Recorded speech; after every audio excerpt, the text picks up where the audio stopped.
Educação de surdos. Histórias dos surdos da Grande Florianópolis. Introdução sobre o IND Libras. O Inventário Nacional da Diversidade Linguística, INDL, foi instituído através do Decreto número 7.387, de 9 de dezembro de 2010, o qual tem como objetivo principal a identificação, documentação, reconhecimento e valorização das línguas faladas ou sinalizadas pelos diferentes grupos formadores da sociedade brasileira. Nesse contexto, insere-se o Inventário Nacional da Língua Brasileira de Sinais, IND Libras, um projeto que está sendo desenvolvido pela Universidade Federal de Santa Catarina, a UFSC, em parceria com o Instituto de Desenvolvimento em Política Linguística, IPOL, e com o IFAM.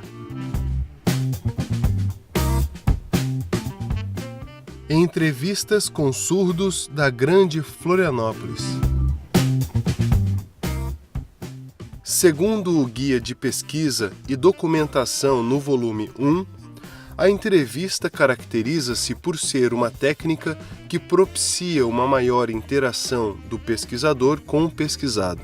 E para os inventários, sugere-se que as questões sejam previamente elaboradas em um roteiro de perguntas para que todos os temas interessantes à pesquisa sejam contemplados e não se perca a oportunidade de fazer a coleta de cada um deles.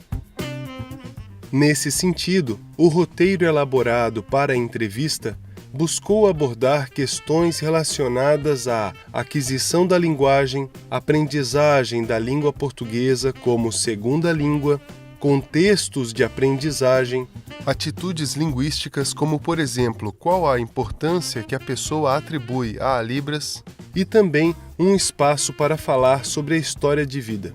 Os assuntos abordados vão ao encontro daqueles contemplados nos questionários, mas diferenciam-se por permitir ao pesquisador explorar detalhadamente as experiências de cada participante. As entrevistas foram realizadas em um estúdio na Universidade Federal de Santa Catarina e utilizamos 4 câmeras para registrar a interação entre a pesquisadora surda e cada participante.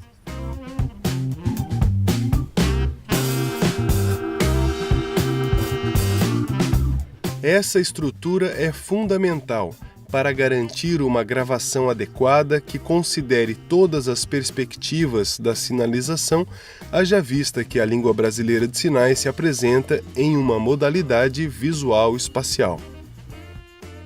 Nas entrevistas, identificamos a discussão sobre as experiências com a educação.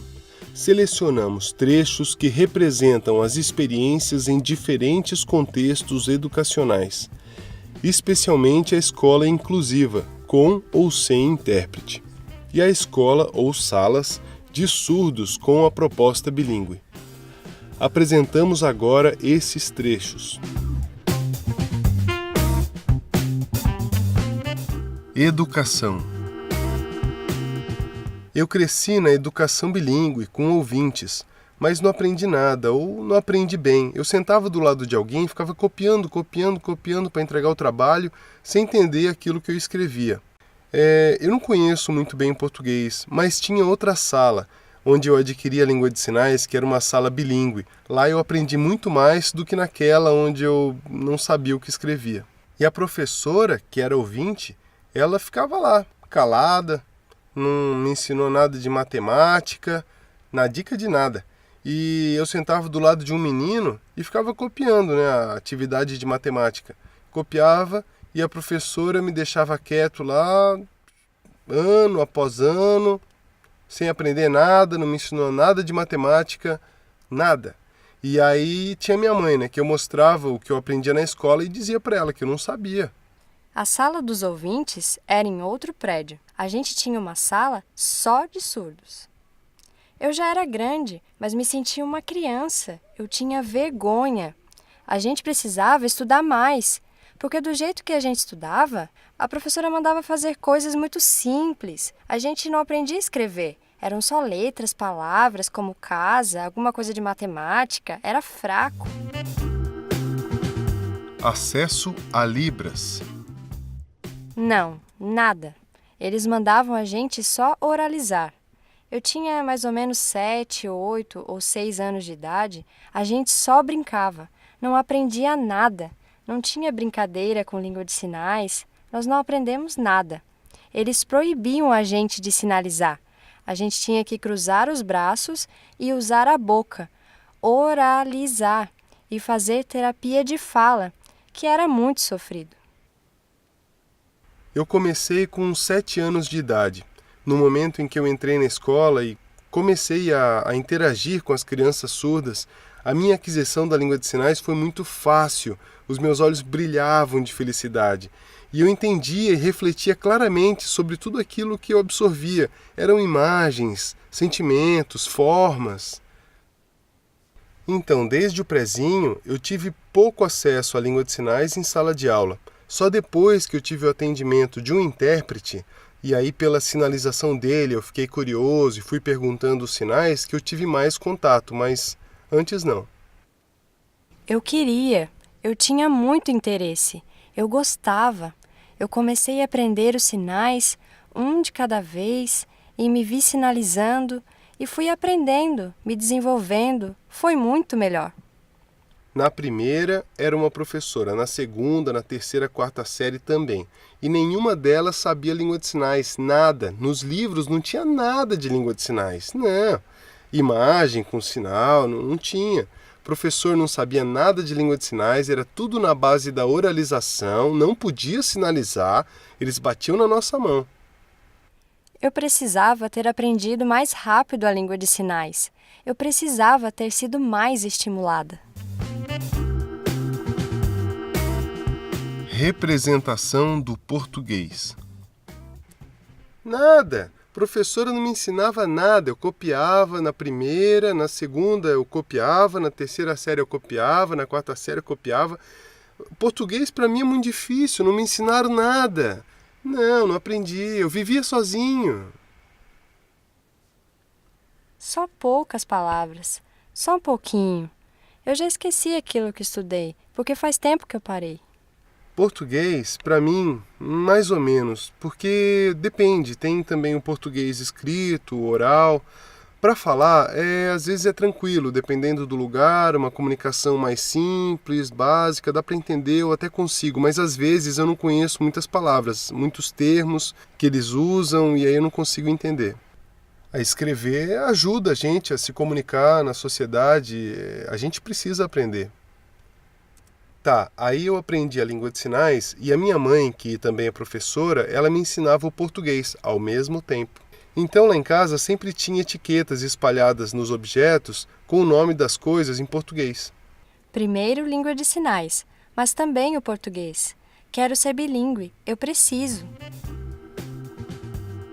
A presença ou ausência do intérprete. Quinta, sexta, sétima, oitava, não tinha nada, não tive nenhum intérprete. E aí me mandaram sentar do lado de um colega ouvinte para ficar copiando no caderno. Ficava copiando. E aí tinha a escola inclusiva com os ouvintes, mas nessa escola com os ouvintes ninguém sabia língua de sinais, não tinha intérprete. E aí só depois, na quinta série, é que eu fui ter intérprete. A interação com colegas surdos e não surdos. Eu tenho muito interesse na língua de sinais. Ela tem uma essência que me traz felicidade, me desperta interesse nos assuntos. E antes eu vivia sozinho, eu achava que eu ia continuar sozinho na sociedade, porque eu era surdo, não sabia usar a boca para falar. E aí quando eu vi alguém sinalizando, na hora eu me interessei. Por isso que eu falo, é confusa a minha relação com surdos e ouvintes. Com ouvintes eu me desenvolvo bem, mas com surdos eu tenho uma conexão maior e por isso eu gosto de estar com eles. Na verdade, ali eu não tinha muita interação com eles não, só com alguns mais íntimos, né, que conheciam a minha identidade surda, eram 2 ou 3 amigos. Eu sinto saudade da comunidade surda onde a gente sinaliza, porque com os ouvintes eu só fico quieto. Considerações finais. Os relatos destacados apresentam uma amostra da realidade dos surdos da Grande Florianópolis, que não contam com escolas de surdos desde a década de 1960, com a instauração da política integracionista que passou à educação inclusiva na década de 1990. Os surdos narram o fracasso da educação inclusiva e destacam a importância de ter pares surdos em sala de aula para que haja interação. Atualmente, a educação bilíngue faz parte do Plano Nacional de Educação. Portanto, esses relatos reforçam a proposta de um ensino pautado na diferença linguística e cultural dos surdos brasileiros.